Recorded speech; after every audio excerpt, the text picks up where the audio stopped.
She built an empire of quiet luxury, where every surface gleamed and every need was met before it was ever spoken. Her world was one of order, perfection, and the unwavering belief that excellence was a choice. She saw her employees as reflections of her own discipline, and she paid them well for it. But what happens when the perfect employee has a secret that doesn't fit the perfect narrative? One rainy night, a small, almost invisible act of desperation would lead her down a path she never knew existed, into a life of quiet sacrifice that would challenge everything she thought she knew about strength, survival, and the true cost of perfection. This is the story of what she saw when she finally looked past the polished surface. Stay with me. Eleanor Vance lived her life behind a wall of flawless, gleaming glass.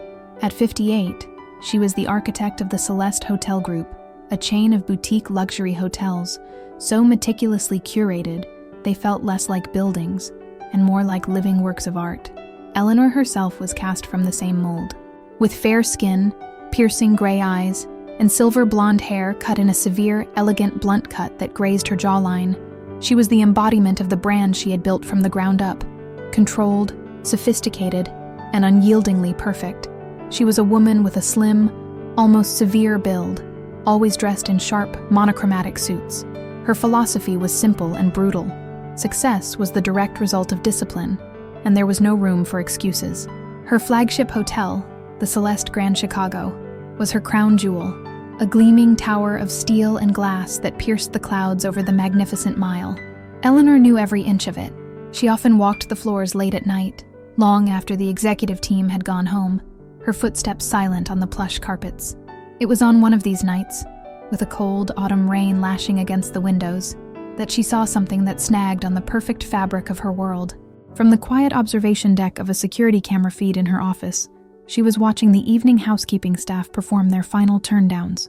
Her eyes landed on one housekeeper in particular, Sophia Rossi. The name was familiar to her only as a line item on a performance review. Flawless.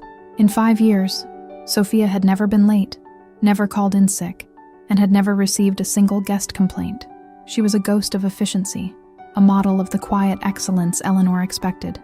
Sophia was in her late 30s, a woman with a petite frame, warm olive skin, and long, dark hair pulled back in a tight, practical braid. But even on the grainy monitor, Eleanor could see the deep, settled exhaustion in her posture, in the weary slump of her shoulders as she pushed her heavy cart down the silent, opulent hallway. She watched as Sophia finished cleaning a suite, replacing the linens with crisp, precise movements. Then, just before leaving the room, Sophia hesitated. She looked left, then right down the empty corridor. Her movements became small, furtive. She quickly gathered the half-used travel-size bottles of designer shampoo, conditioner, and lotion left by the previous guest and slipped them into the deep pocket of her apron. It was a small thing, insignificant. The items would have been discarded anyway, but to Eleanor, it was a profound violation of the order she had created. It wasn't the theft that bothered her, it was the why. A model employee, a woman who earned a wage well above the industry standard, should not need to pocket discarded soap. It was an anomaly, an untidy variable in her perfect equation, and it disturbed her more than she could explain. Driven by an impulse she didn't recognize, Eleanor left her office. She told herself it was a matter of operational integrity, but a deeper, unwelcome curiosity pulled her forward. She found Sophia by the service elevators, waiting to descend to the ground floor. She didn't confront her. Instead, when Sophia clocked out and pushed through the heavy glass doors into the rain-slicked Chicago night, Eleanor followed.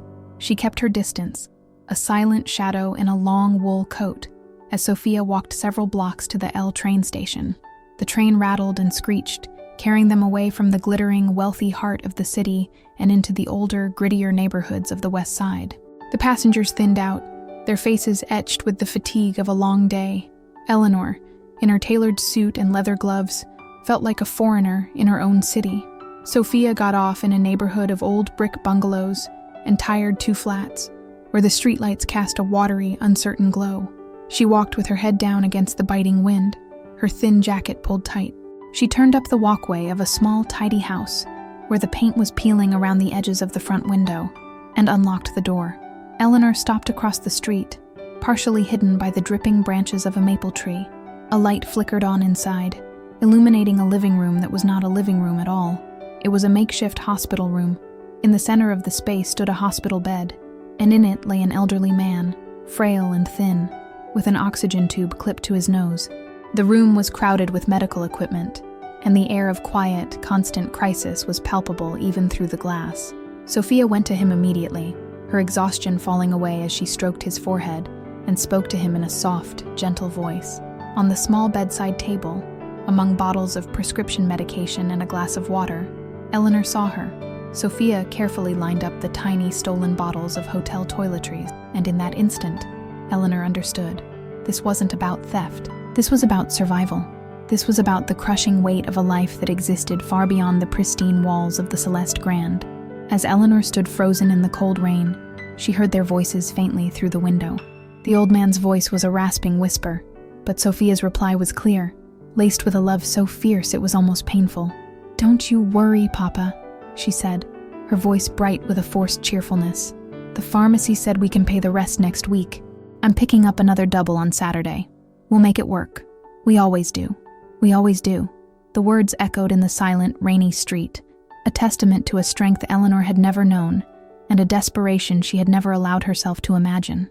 The flawless system she had built, the world where hard work was rewarded with success, was a lie, or at the very least, it was a fragile, incomplete truth. For Sophia, hard work wasn't a ladder to climb. It was a treadmill she could never step off of, running desperately just to stay in the same place. And Eleanor, for the first time in her impeccably ordered life, had no idea what to do. The following morning, the rain had stopped, but the sky over Chicago remained a flat, unforgiving gray. For Eleanor, the world had shifted on its axis. The familiar gleam of the marble floors in the hotel lobby, the precise geometry of the floral arrangements, the hushed, deferential greetings from her staff, it all felt like a fragile, hollow facade. Every polished surface now seemed to mock her, hiding a truth she could no longer ignore. The image of Sophia's makeshift hospital room was burned into her mind, a stark and brutal contrast to the calculated luxury she had spent a lifetime creating. Eleanor, a woman who thrived on information and control, found herself adrift in a sea of unsettling emotion. Her first instinct was to quantify the problem, to reduce it to data she could analyze. In her office, she pulled up Sophia Rossi's employee file. The details were as sparse as they were perfect. 5 years of service, no dependents listed. Address, the small bungalow on the west side. Emergency contact, Enzo Rossi, her father. There was a note from 3 years ago, a request to switch from the company's premium health insurance plan to the cheapest possible option, one with a catastrophically high deductible. The reason cited was managing personal finances. At the time, Eleanor would have seen that as a sign of fiscal responsibility. Now, she saw it for what it was, a desperate trade-off. Her COO, David Chen, entered her office without knocking, a tablet in his hand. He was a man with a lean build, dark, sharp eyes, and close-cropped black hair, a younger, more ruthless version of the executive she had once been. "Eleanor, we have a problem with the new property in Scottsdale," he began, his voice crisp. "The zoning commission is—" "Cancel my meeting this afternoon," Eleanor interrupted, her eyes still fixed on the screen. David paused, taken aback. "The one with the hospitality union? It's been on the books for months." "Reschedule it," she said, her tone leaving no room for argument. "I want you to run a new analysis for me. I want to know the cost of living increase in Chicago over the last 5 years versus our average wage increase for non-salaried staff." David blinked. "Of course. But may I ask what's prompting this? Our compensation packages are already 15% above the industry average. It's our primary leverage point against unionization." "Just get me the numbers, David," she said, finally looking up at him. The cool certainty in her gray eyes was gone, replaced by something he had never seen before, a flicker of doubt. He nodded slowly, retreating from the room, a question hanging in the air between them. Eleanor turned back to her screen, but her mind was elsewhere.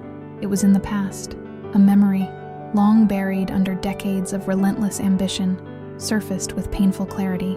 She was 19 again, in a cramped walk-up apartment that always smelled of damp plaster. Her own mother, her hands raw and chapped from working 2 cleaning jobs, was sitting at their small kitchen table, a pile of unpaid bills spread before her. They had been eating nothing but potatoes for a week. That night, Her mother had looked at her, her face a mask of quiet shame, and said, "There is no safety net, Ellie. You can't ever afford to fall." It was that fear, that gnawing terror of the abyss, that had forged Eleanor's discipline.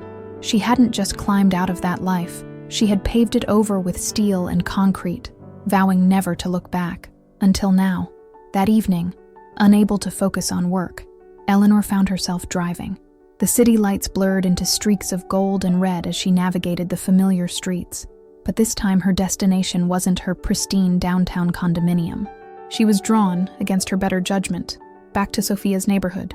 She parked a block away, telling herself she only wanted to see what? She didn't know. She saw Sophia return from a different bus stop, carrying a small paper bag from a pharmacy. She looked even more tired than the night before, if that was possible.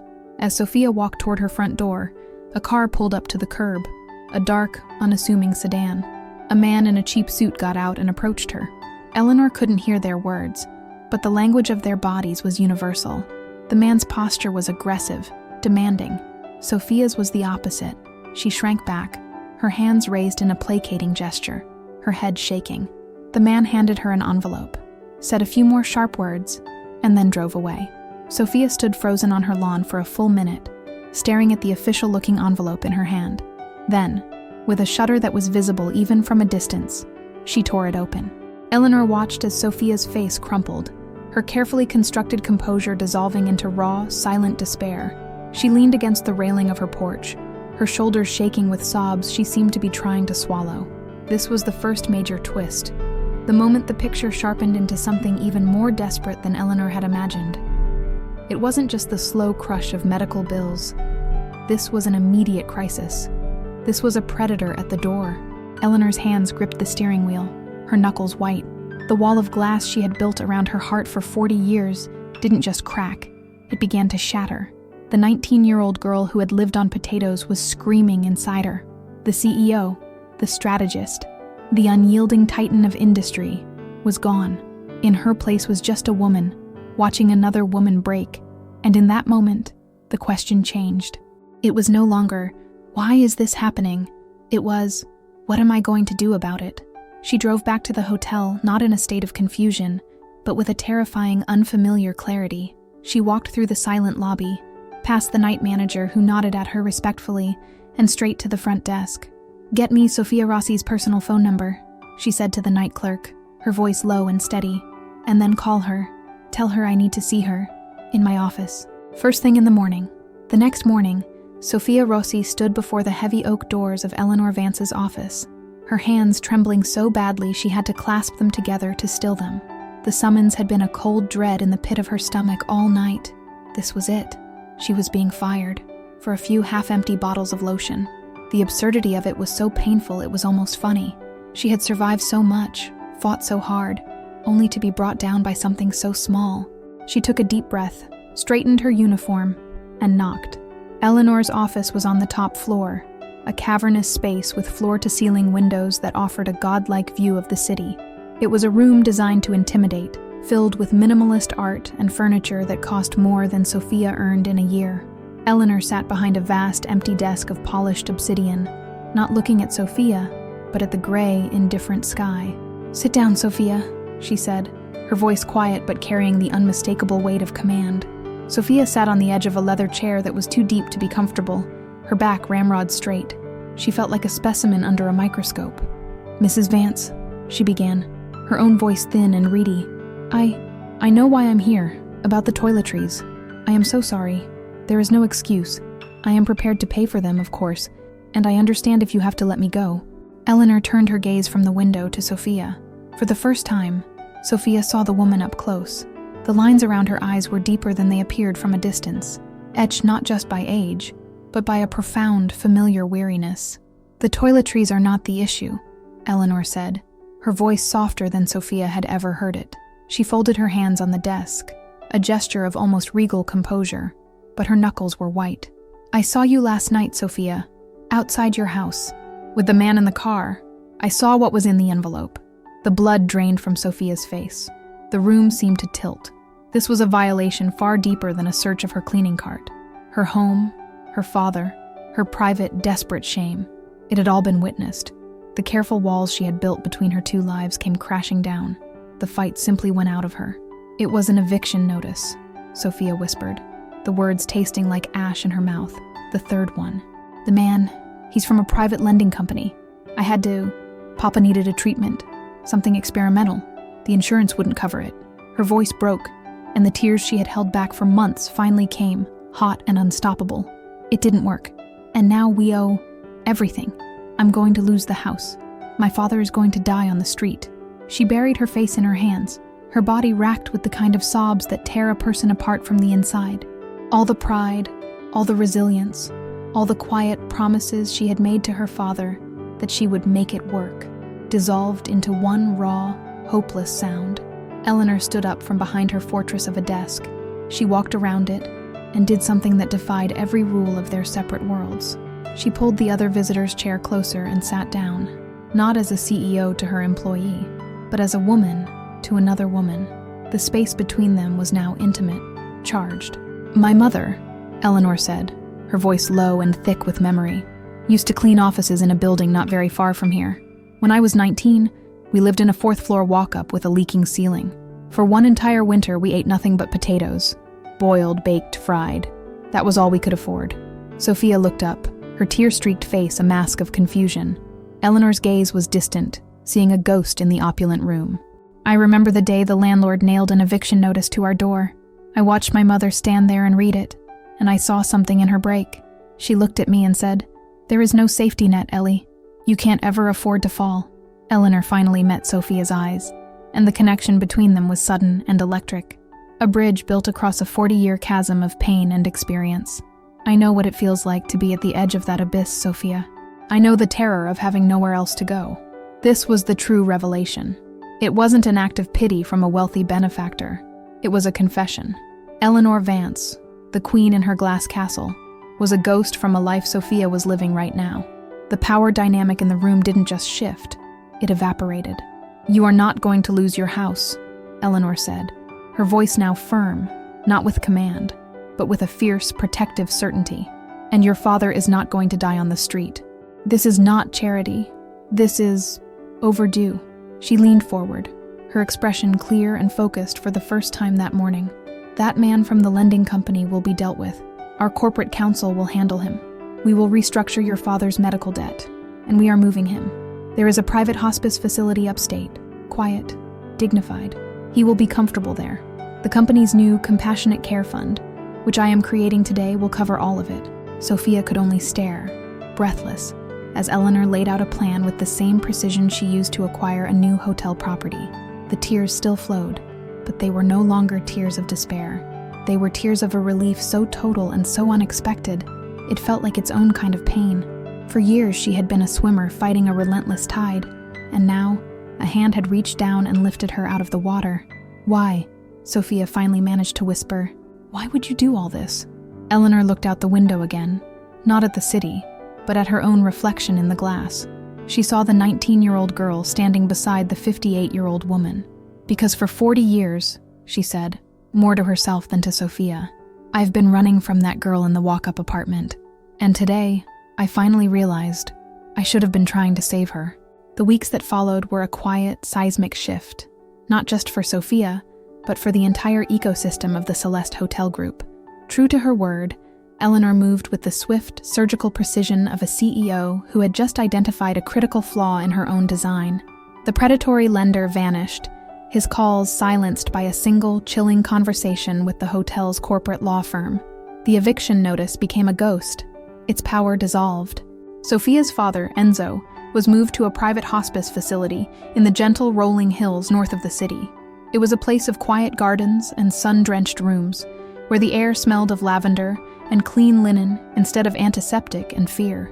The crushing weight of his medical care was lifted, not as an act of charity, but as a corporate restructuring of a debt that never should have been one woman's to bear alone. One crisp afternoon, Eleanor drove upstate. She found Sophia sitting by her father's bedside, not in her housekeeper's uniform, but in a soft sweater, reading an old Italian novel to him. Enzo was sleeping, his breathing shallow but peaceful, his face finally free from the deep lines of pain. Sophia looked up as Eleanor entered, and the look that passed between them was one of quiet, profound understanding.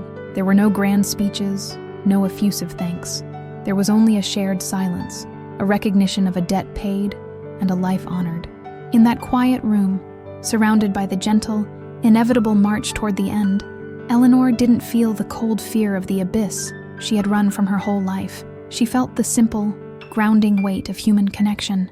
Back in the gleaming tower of the Celeste Grand, her transformation began to ripple outward. Her COO, David Chen, walked into her office, his tablet displaying the financial analysis she had requested weeks before. "The numbers are in," he announced, his tone efficient. "And they confirm my initial assessment. Our wages are competitive. Any significant increase or new benefits program will cut directly into our profit margins. The board will never approve it." He spoke with the cold, hard logic that Eleanor herself had championed for decades. He was the ghost of her past self. Eleanor looked at him, her gray eyes clear and steady. "The board will approve it because I will not give them a choice," she said simply. "I am creating a new program, effective immediately, the Celeste Compassionate Care Fund. It will provide emergency financial assistance, supplemental health coverage, and childcare support for any employee in need. It will be funded by a 1% reallocation of our annual profits and a 50% cut of my own salary." David stared at her, speechless. "Eleanor, that's millions." "Yes," she said, "it is. We built this company on the idea of perfection, but we have been perfecting the wrong things. We polished the marble and ignored the people. A hotel is not a building, David. It's a place where people take care of other people. It's time we started taking care of our own." Her final move was the one that felt the most right. She called Sophia to her office a week after Enzo's peaceful passing. Sophia entered not with the fear of an employee, but with the quiet dignity of a survivor. "I am promoting you," Eleanor said, her voice leaving no room for argument. "The new fund will need an administrator, someone who understands from experience what our employees are facing, someone with integrity and compassion. That person is you." Sophia's eyes widened, filling with a light that had been extinguished for years. It was not a handout. It was a recognition of her strength, her worth, her quiet, unbreakable resilience. It was a second chance, built on a foundation of shared understanding.